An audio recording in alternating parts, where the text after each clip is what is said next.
Before we get started, I have to apologize in advance for the sort of shoddy audio that's going to be in this video. The microphone on the headset that I always use to record has finally given out on me. It lasted me about 4 to 5 years. I can't really complain, but it still kind of sucks. I had this video prepared about 4 days ago to start recording, and it didn't get done. So I'm going to use the audio thing that's on my webcam, and that's just how we're going to do it. Unfortunately, this microphone picks up everything, so if you happen to hear anything in the background, I really apologize for it, but this is the best I can do right now. If I stop here and I wait till get another microphone, then these videos are never going to get done, so just bear with me. Hopefully the content will be good enough to make up for it. It's been a while since I've touched the My Little Pony card game, hasn't it? I mean, I was one of the first people to actually start making videos on it, and then it sort of died out. People weren't really watching my videos anymore. And when the new set came out, I saw some spoilers for it, and I have to admit, I wasn't that happy about the set. After giving it some time and thought, I went back and I looked over the set, and it's actually nowhere near as bad as I thought it was going to be. So somebody asked me to deck doctor their deck, and to be honest, I know you're watching this video right now. I'm not going to doctor your deck because your deck looked fine. The Deck Doctor series is mainly for people who really just have no idea what they're doing when they're building their deck, and your deck seems solid enough. What I am going to do, however, is give you guys a deck profile for a pretty neat white-blue that I came up with based around the new set. This was the very first spoiler I saw for the new set. It's Rainbow Dash on even ground. At the start of each player's turn, that player loses all action points that weren't gained this turn. Now I have a lot of problems with this card, and because this card exists, I probably won't pick up My Little Pony competitively anymore. I'll only play it as a casual game, because having a card like this in the metagame changes things. It changes a lot of things, and it pretty much kicks out all of the things that we knew about the card game as it was. I know that sounds dramatic, but this really does cause a lot of problems, and the fact that it's only a rare, it only makes the problem so much worse.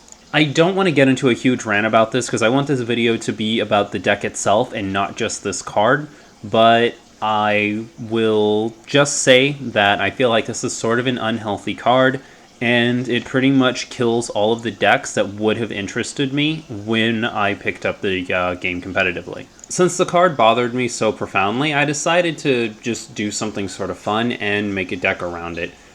Keep in mind the deck that you're going to be looking at has not been place tested yet. This is mainly a theory that hopefully somebody else will pick up and do something really awesome with.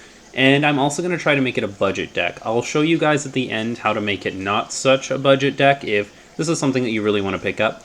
But I'm going to try to keep it as budgety as possible, possibly on the same level as the Pinky Sparkle Surprise Core. As always, if you're just here to net deck the deck list, and here it is, please enjoy. All I ask is that you leave me a like on your way out. For the rest of us, we're going to take a deeper look. The entire point of the deck is going to revolve around Rainbow Dash on even ground and Uza-sized, both cards that came out of the new set. What this essentially does is it creates an action point lockdown that makes it very difficult for your opponent to play, and in a lot of cases, busts your opponent down to one action per turn. For those who haven't quite caught on to it already, let me explain. So you play Rainbow Dash on even ground, and at the beginning of each player's turn, that player loses all action points that were not gained that turn. Uza-size says at the start of that friend's controller's turn, that player must pay one or banish that friend. Obviously where we're going with this is Rainbow Dash empties out their pool, and then they have to use the points that they gain that turn, either keeping their friends alive or just straight up getting rid of them. This is going to create kind of a conflict of ruling. I'm going to tell you guys straight out that I do believe that the player gets to get their action points before Uza-sized goes off. I know a lot of people are going to be arguing about that. A lot of people are going to be wondering if they go down to 0, and then because they cannot pay, they have to get rid of their friend, and then they get their action points, or if it happens the other way around. I'm going to choose to believe that you get the action points for the turn first, because I think it would be a little unfair if it happened the other way. And I need to point out this next part because I know people are going to bombard me in the comments for not knowing this, even though I do know it. So if you play Rainbow Dash on even ground, and your opponent has, let's say, like 6 action points, and at the beginning of their turn you have an Uza-sized in play, yes, I do believe your opponent can spend those 6 action points to pay for Uza Size before they actually lose them due to Rainbow Dash's effect. The reason I believe it is this way is because at the beginning of your turn, if things happen simultaneously, because you have turn priority, you can choose which order the effects take place. So you choose Uza Size effect first, you pay for it, and then you choose to be affected by Rainbow Dash's effect, and then you get your action points, and everything's lovely once again. Knowing this might look like an inefficient strategy, but let me explain. So let's say you play your Rainbow Dash, you play your Uza Sized, and your opponent goes through their first whole, like, having to pay for Uza Size thing. The first time that they have to pay for it, it's probably not going to be that big of a deal, because they can just use the action points they had from before. But now they have choices to make. So if they want to pay for it next turn, without having to give up any of their action points next turn, they have to not spend as many action points, because they have to keep up enough action points that they can pay for Uza Sized and not lose any of their action points next turn. Or they can spend their action points this turn, and then next turn they have to waste the action points they would have normally gotten for their turn on keeping Uza Sized up, so they don't have very many action points to spend during their turn. Or, just amidst all of that, they can sacrifice their friends and get rid of the card, but in doing so, you've pretty much just used one action point to get rid of anything on the field that you think is a trouble to your strategy. All in all, this kind of combo creates a very consistent lockdown that makes it difficult for your opponent to play. Most of the game takes place between 6 and 10 victory points, so we'll say that you're getting on average 4 points a turn. If you have even one of these in play and your opponent is playing on 3 action points instead, then it's just going to create a lot of problems. When you're playing with a deck like this, you can't save up action points, and that's what makes it such a really hurtful card. Because any deck that relies on playing lots of things continuously, or things like that, will be hurt by this deck in a very profound way. I'll explain all that in another video. For now, that's pretty much the main idea. Play Rainbow Dash as soon as possible, and then play Uza Sized on things that you don't like, and that's pretty much it. That's the strategy. Obviously, this by itself isn't enough to make an entire deck. We need to find ways to push this idea and punish our opponent even heavier. So what we're going to be doing is making it so that they have to use extra action points to do things during their turn. We're pretty much trying to make their turn as expensive as possible to maximize the effectiveness of our strategy. We're going to be using some light fear, so that they have to pay to unfear some of their friends, and pretty much just make them waste a turn. And we are also going to use toll booth cards, which make your opponent pay extra for moving. So whereas normally it would cost them 2 to move, and they could possibly do something else, now it's going to cost them 3 or 4 to move, and it's either going to waste out their turn or make it impossible for them to do anything. So without further ado, let's see what else we got. On orange costs 1 for showing 1. This is a very obvious thing to put into the deck. It only costs 1 from us as well, so it's obviously a good choice. Flor Diesel.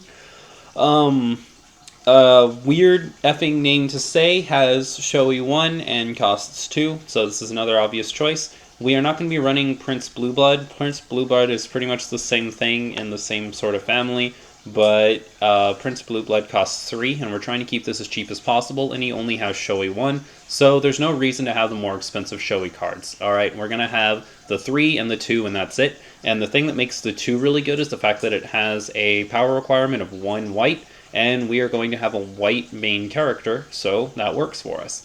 The last white card we're going to look at is Sweetie Belle Stitch by Stitch, and I'm actually really in love with this card, not even just for this deck. So it's 2 for 2 power, pays for itself with power, and its effect is pay 1 during the main phase to give this showy 3 until the start of your next turn.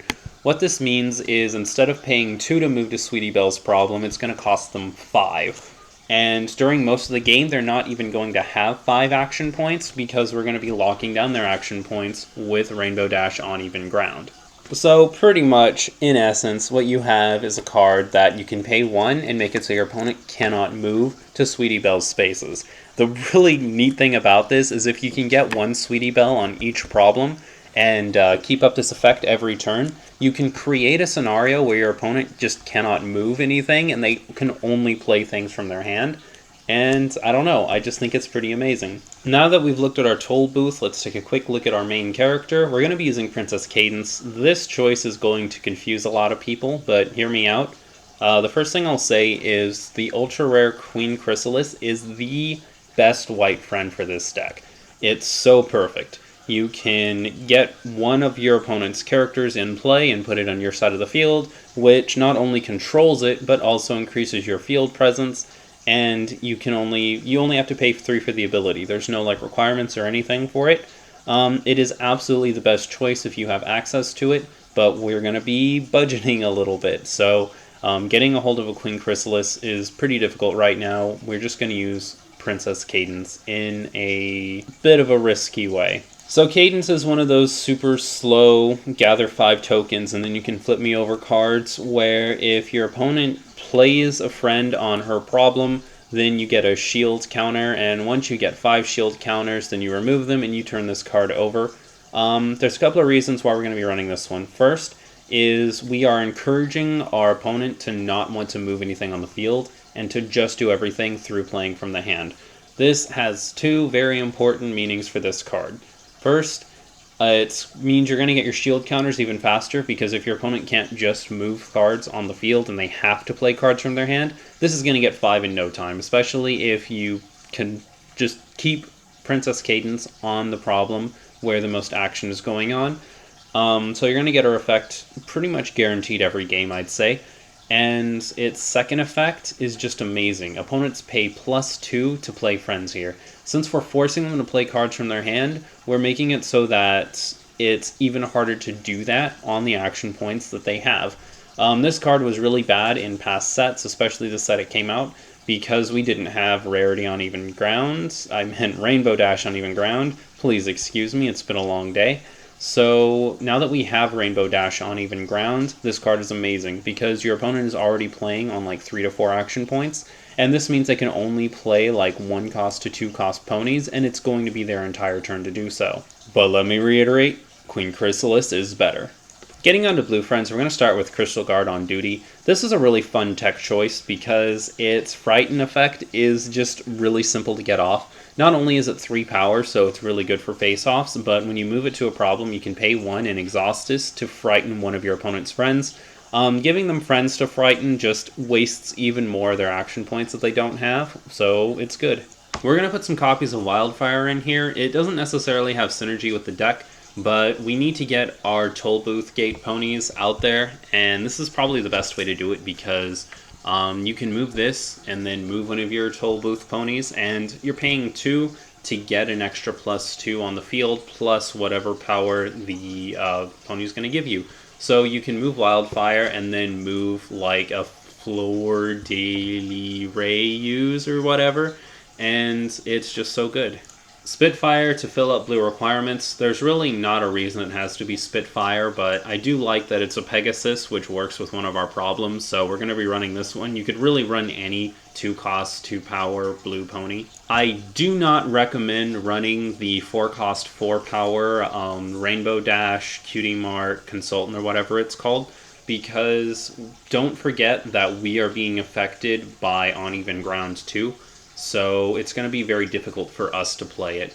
I'd rather run something that costs 2 because it makes it a lot easier late game if we just have one of these in our hand. One of the great things about being a deck that runs Uneven Ground is the fact that we can build our deck around the fact that Uneven Ground is going to be in play, which gives us an advantage over decks that weren't planning on fighting against it.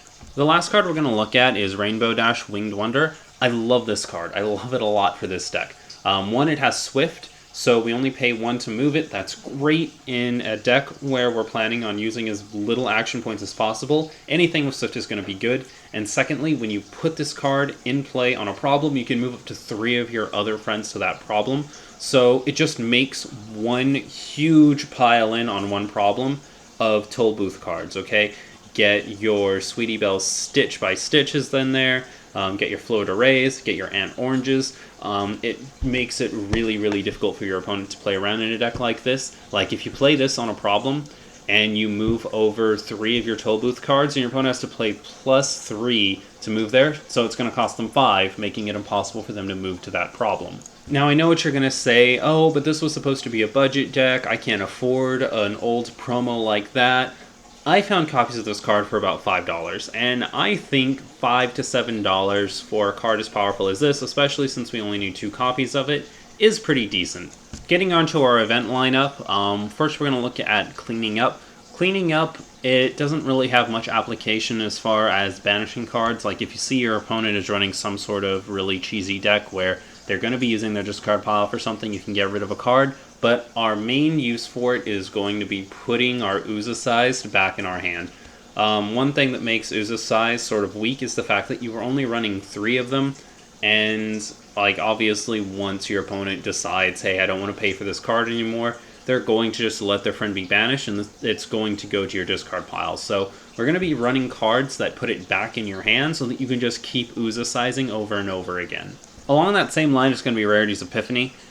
This card, I would argue, is better than the other card, but we're putting it at 2 for a couple of reasons. First of all, it's slightly more expensive and harder to get a hold of than the other one, so, you know, budget deck, we're only running 2. If you happen to get 3 of these, then 3 of these is probably better. The other reason that I knocked this down to 2 is the fact that it costs 1 more action point. Yes, literally, because it costs 1 more action point, I thought it was sort of an inferior card to the other one, because they are both in there for the same purpose.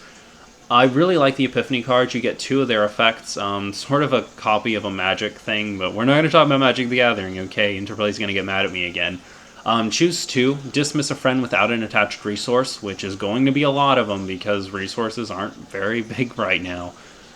Put a resource from your discard pile into your hand, which you can really guess where that's going. Or put an accessory from your hand into play attached to a friend. We're probably never going to use that last one. But you play this, you dismiss one of your opponent's friends, and you get an Uza-sized back. What more could you possibly ask for? This is everything that the deck encapsulates in 1 card.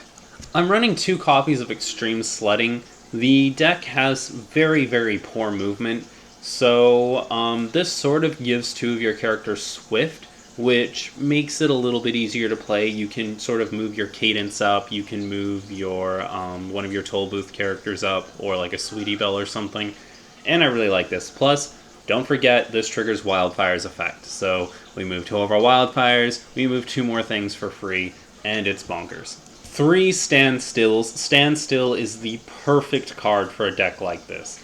So, let's say that your opponent does actually decide to start moving some of their cards up, and they decide to pay your little toll. Like, let's say you've got a Fleur de Ris, and you have your opponent move into it, and they just pay the 3 action points to move. Well, you play Standstill, and you move it right on back. See, the thing that makes Standstill great is the fact that your opponent has to pay for the movement to move, and then the move doesn't happen. They have to move straight back to where they came from. It's just such a mean thing, especially in a deck that's built around it. Since they're already going to be poor on action points, if they actually do want moving one of their ponies to be what they do for the turn, for 0 action points you just go, well, now your turn is just done, okay? Now you didn't accomplish anything on your turn.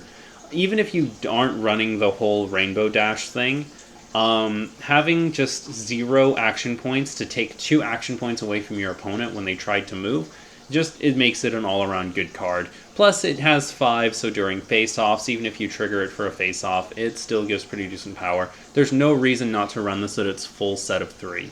Finally, I'm teching in 1 Cruel Taskmistress. This isn't a card that you ever really need to run very many copies of, because it's not useful all the time, but if you get 1 good Cruel Taskmistress off, oh boy, your opponent is not going to be happy. So during your main phase, you choose an opponent's main character, and then you banish every friend at that main character's problem with power less than or equal to the power of that main character. This is mainly used when your opponent is just piling characters onto a problem and you haven't been able to move anything over there yet, because keep in mind, this does affect your friends too.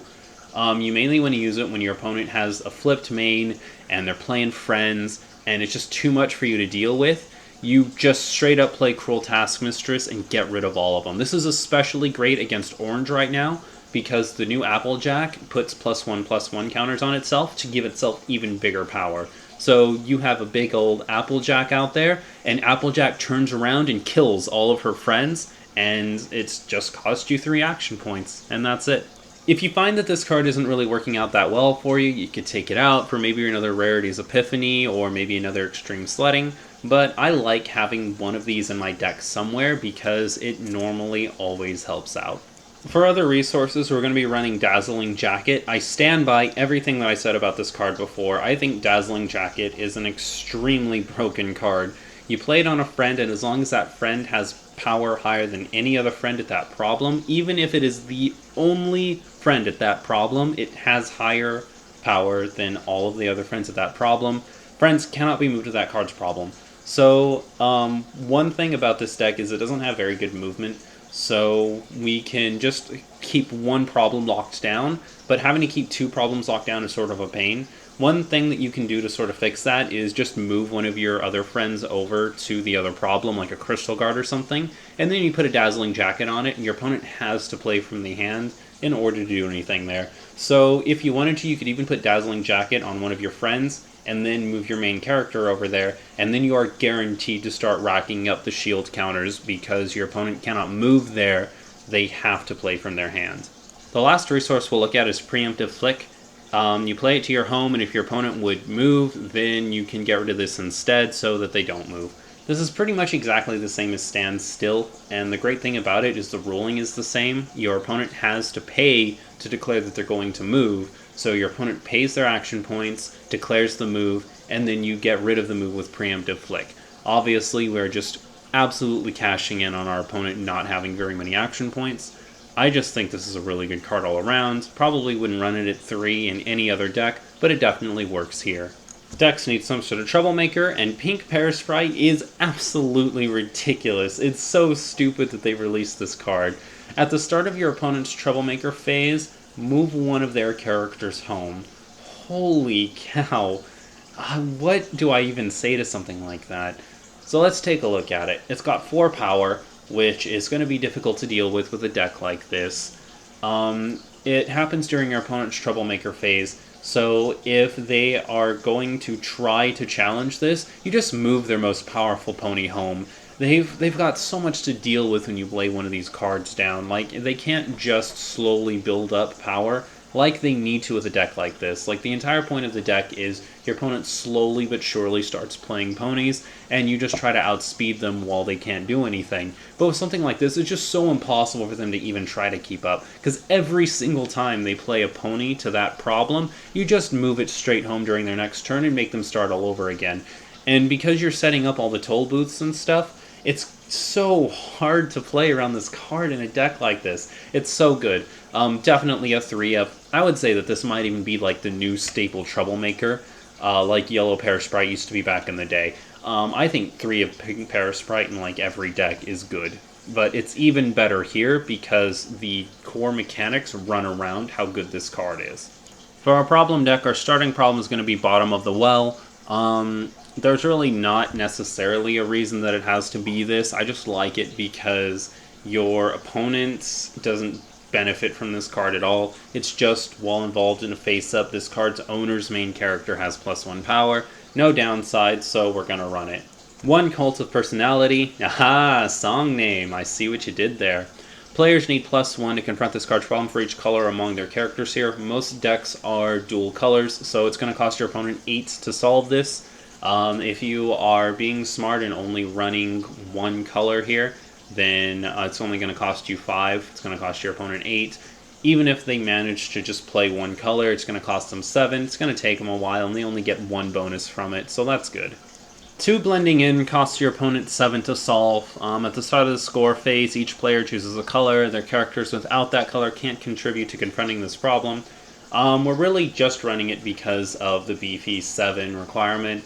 It's pretty good too because, again, it causes even more troubles for your opponent. If your opponent's been playing like 2 different colors, like an orange and a yellow or something, and they've got orange cards out there and yellow cards out there, now they've got even more to deal with because now they've also got to like start focusing on just 1 color, and if they've got a bunch of the other color in their hand, the more problems your opponent has, the easier it's going to be for you to beat them. That's just the way it works. Gunked Up Gala is the best problem in the problem deck. If this card flips face up, then you have such a huge leg over your opponent, and quite fittingly, it has the Uza-sized like artwork on it, so everything's lovely. Opponents pay +1 to play friends here. That is so big in a deck where you're abusing the crap out of uneven ground Rainbow Dash. Now, everything in their hand goes up by 1 cost, so that's the 2 costs 2 powers go up to 3 costs for 2 powers. It's going to make some of the cards in their hand impossible to play, because if they're playing with like 4 cost and it goes up to 5 cost and they're not getting 5 per turn because it's not late enough in the game, impossible to play. It's just so good, and the greatest thing about it is its opponents pay +1 to play friends here. So it doesn't even affect you at all. Everything about this card is perfect, and if we could run just a problem deck of nothing but this, then we would. Last, we were running 2 Fire When Ready. This is literally just because I like to run 2 of this in every single deck that has good problems in it where I don't need all 10 slots. It's pretty much like running an 8-card problem deck, which increases your chances of getting to the really good ones like Gunk Up Gala. It also switches out your opponents, so if you have control of the board and you can switch out your opponent's problem, then the bonus points refresh too. So you get rid of your opponent's problem and you go get yourself some bonus points. It all sounds great. That's pretty much it for the deck, but I want to look at a couple more cards. I want to reiterate one more time how effing good Queen Chrysalis is. Alright, if you happen to get your hands on this card, this is the best card for the deck. Do not run the other one, run this one instead. If you're having problems getting a hold of any of the other cards, Rarity Nestweaver is really good for this deck. It has Inspired, which admittedly isn't the best effect, but it can help you win a couple of face-offs. Inspired is still technically pretty good, and when you play it, you can take one of your Uza size from your discard pile and put it back in your hand. If I had a little more room, I would have already put this card in, but I didn't. I'd probably consider giving up some Crystal Guard for it, but, you know, it's all preference. If you can find room for it, this is a really good spot filler if you don't happen to have all of the cards needed for the deck. The last card I want to look at is Pony Charm. Pony Charm is probably the greatest white card ever created. The only reason we're not running it in this deck is because, first of all, it costs 3. It's a little pricey for this kind of deck. It's going to take up an entire one of our turns if we happen to have Rainbow Dash in play. And it also has a pretty hefty 5 white color requirement. If you have some of these cards, or if you can get your hands on some of these cards for a pretty cheap price, then I recommend throwing out maybe a couple of the glittering dress or sparkling dress or whatever it's called, and putting some Pony Charms in its place. You can also consider getting rid of maybe the Mistress event card and putting in a Pony Charm, maybe a Crystal Guard. I'm not too sure, but if you can find ways to fit this card in, then I think Pony Charm is also a really important card for the deck, because even if your opponent does pull off some kind of strategy, or if your opponent just has a card in play that's too much for you to deal with, bam, you take it with Pony Charm, and all of a sudden, not longer is it a problem, but it's also helping you. And most decks aren't running resource control right now, so it's great. Through my research, this deck should, in theory, run you about $30 to $50. For people who think that that's still too expensive, I've got news for you. For how decent the deck is, $30 to $50 is very good. Most competitive, like Yu-Gi-Oh! Decks are running pretty close to $150.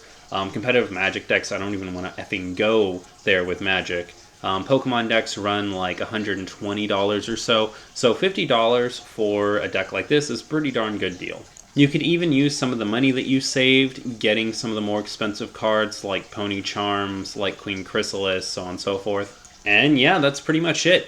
I'm naming this core Tickets Please. I know it sounds kind of dumb. It's definitely nowhere near as good as Pinky Sparkle Surprise.